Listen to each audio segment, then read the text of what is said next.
welcome to this week's live Q&A for Parenting My Pocket. Hope you've all been keeping well. I'm getting lots of little notifications here jumping up, which is a bit of a pain. So we'll get rid of those and they won't be causing me a distraction, which would be nice. Facebook's very good at giving you lots of tips. I must find a way to turn those tips off. So I hope everybody's having a good week. It's been a good week here. A lot of people needing a lot of support around anxiety and stuff, like I mentioned last week, which is challenging, but hopefully they can feel better about themselves and get access to the supports, which is good. There's not much really else to be talking about that I haven't mentioned recently. So today I'm going to crack straight into the questions, not even the conversation. Okay. Myself and my ex-wife have been separated for a number of years. We've both moved on, and while the separation was hard for everyone, we found a rhythm that seems to be working relatively well. I've got a new partner, and we've been together for almost 2 years now. I told my ex about it when it seemed like it was getting more serious, and I told her that I wouldn't be introducing our two young children to my girlfriend until I was confident of it being something more long term. She appreciated this, and when the time came round to tell them, I let her know first. My children have been getting used to meeting my girlfriend, and things have been going relatively well, although we are taking things slow and putting no pressure on anyone. The reason I'm getting in touch is because my mum is having a real impact on mine and my children's relationship with my girlfriend. My mum and my ex stayed friendly, and my mum has constantly said that she doesn't know why we never stayed together, and that my ex was the best I was ever going to get. I could handle that myself, but she's being rude to my girlfriend when they meet, and my kids are normally there too, and she is as subtle as a brick sometimes. I really don't want her impacting on how my children feel about my girlfriend, who I love. My girlfriend gets upset but doesn't want me to say anything as she thinks it'll just make things worse, but I feel I need to. What do you think I should do? That's a really challenging situation, because one of the really interesting things about relationship breakups is that a lot of the time things don't work out as well as they seem to be working out here in terms of the relationship between both parents. So they've found a groove, which most parents find eventually, but it can be very choppy waters. But it seems like this couple actually found it quite quickly and are able to move past the issues that they had in their relationship that caused them to break up, and seem to have a decent relationship with each other, and that helps the children, and everyone seems to work well for that. And the fact that this person was able to say to their ex that, look, I'm in a new relationship, but I'm not going to be telling the kids, and I'll let you know, like, that's a very mature kind of adult to adult interaction, which is fantastic. And I suppose that would be the goal for anyone out there who's going through a separation, that you would get to a point where yourself and your ex could have that conversation, and it doesn't cause disruption to your lives and the children's lives. So he has moved on, and that's going well. He's got his new relationship. His kids are getting on relatively well with his new girlfriend.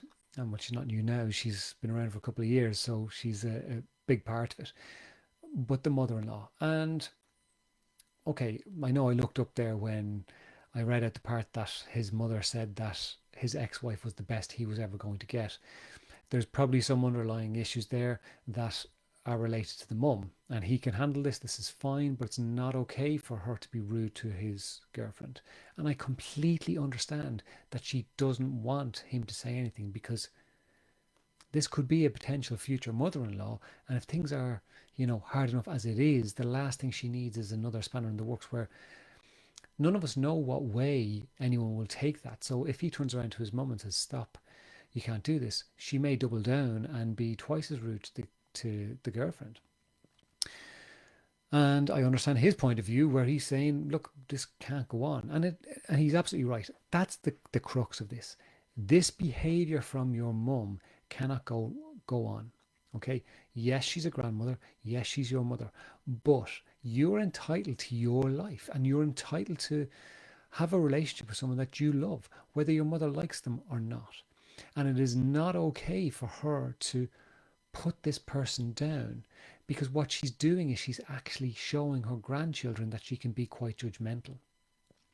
And that might be the angle that you can actually get her to understand the impact, rather than saying, my girlfriend's very upset and I think you're being very rude to her. What you could say is, the conversations you have and the way you interact with my girlfriend when my children are around shows my children that you can be judgmental. And I could imagine that you don't want your grandchildren to think that you are judgmental and not nice, because the children don't understand necessarily the context of what's gone on. All they know is that mum and dad don't live together and that this is dad's new partner. And if grandmother is being rude, all they're seeing is grandmother being rude. They're not seeing grandmother being rude because she really likes my mom. They're seeing grandmother as being really rude. And they're either learning that this is an appropriate way to interact, or they're learning that it is absolutely not an appropriate way to interact and that grandmother's not very nice sometimes. So that I would take as the angle, because you're absolutely right, you do need to address it. But explain this to your girlfriend, that this is how you're going to do it and the viewpoint there that you're going to take it, because it is probably the most realistic way that she is going to understand, or that she's going to take on board what you're trying to say. Now, you can try that, and that's a softly, gentle approach, which is, I think probably the most likely to succeed. But if she doesn't go along with it and continues to be rude, well, then you can sit down with her and explain to her that, okay, I will not be bringing my children to see you if you're going to be rude to other people, including my girlfriend, in front of them. And I'm the parent, and you love your grandchildren. I want you to have a relationship with them, but I am not going to have my children seeing this behavior from you and learning that being rude to people is okay.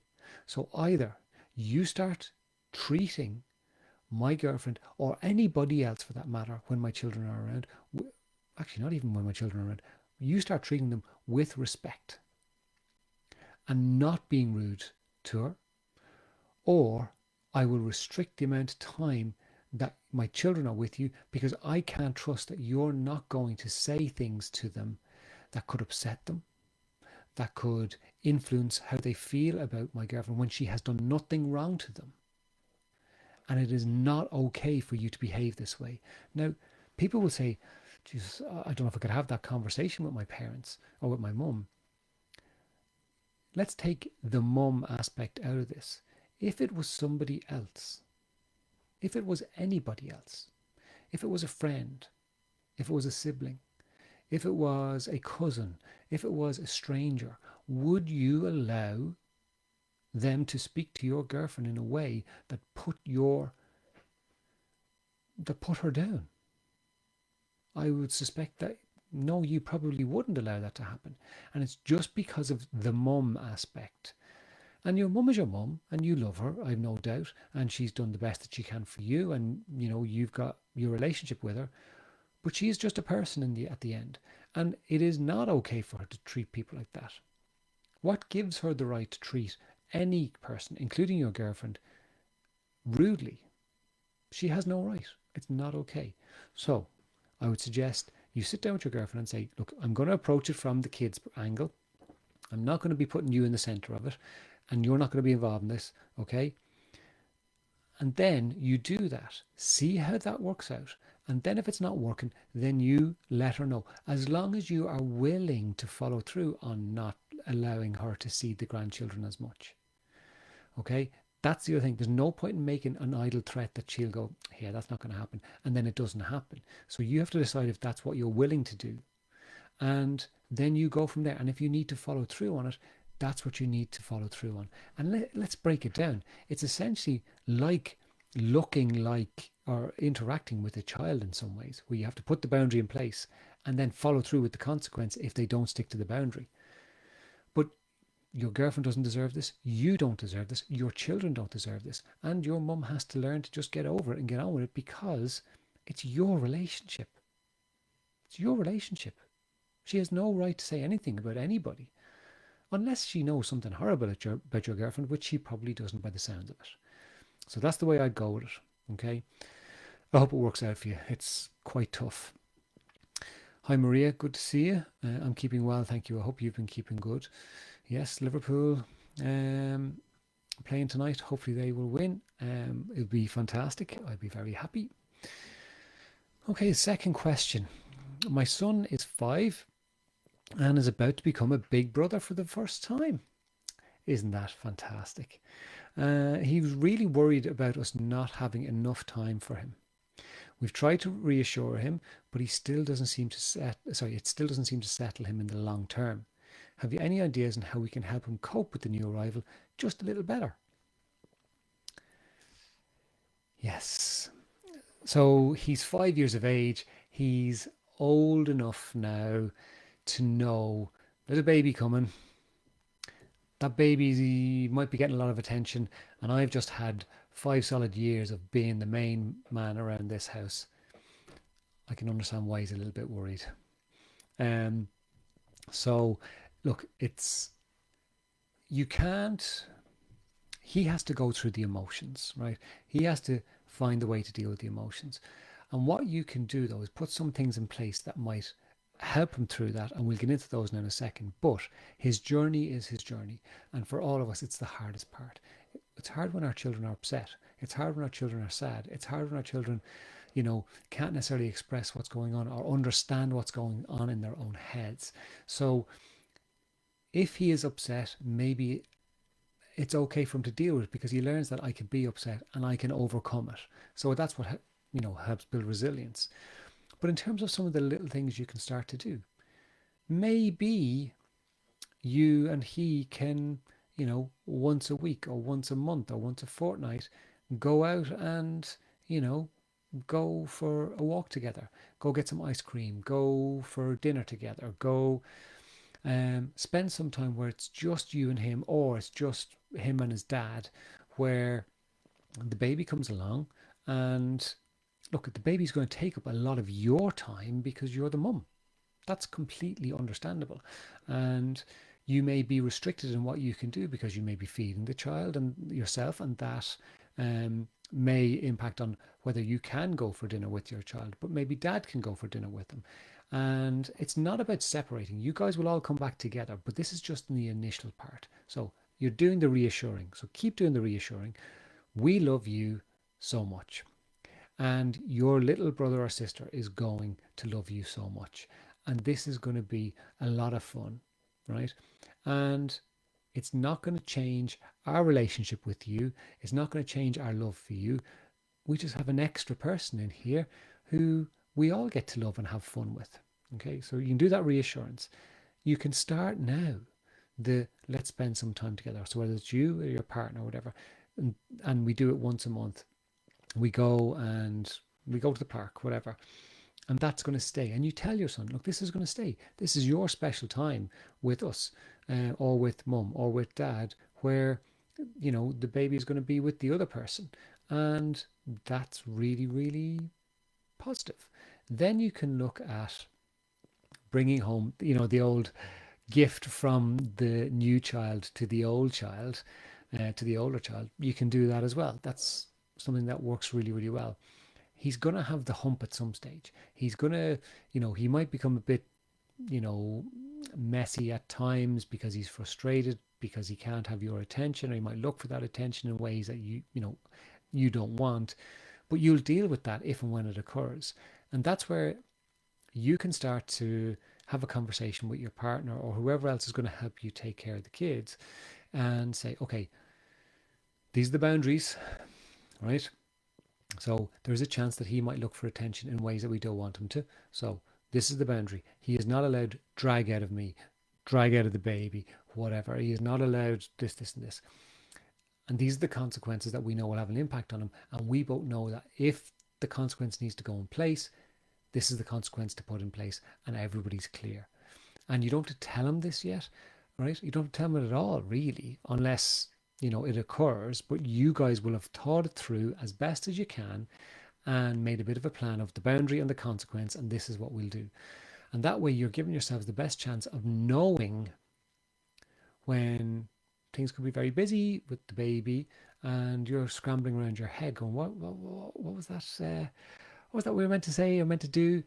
But you've got clarity, you've written it down. And if any of you go to our last article, which came out, I think, on Sunday, onto the Help Me Parent page, there is steps to putting together a parenting plan. So use that parenting plan to do the steps, and it's there, it's free, you can access it, and put together the plan so you know what you're going to do after the baby arrives, and then just look at that little time together.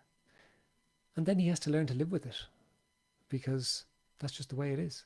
So, if he gets really upset and he's not being nice, will you give him a consequence? You can be understanding. I understand you're upset, but you're not allowed to behave like that. That's okay. But the other thing I'd say is I wouldn't overly spoil him either when the baby comes along. So make this realistic, because, this has to be something that is easily implementable, and that it isn't about spoiling him. It's about just actually having one-to-one time with one of my children. It's really important, and you'll all benefit from it. So head on over to the article that was posted last Sunday and work through the parenting plan and get it all sorted out. And then look at when you can get that quality time together. I hope that works out for you. Okay, guys, thank you so much for tuning in. It's a short and sweet one, I know, today. Apologies for the late start. The old Facebook dashboard was messing up with me. It kept pushing me out and let me back in and pushing me back out again. So hopefully the sound and everything was okay today.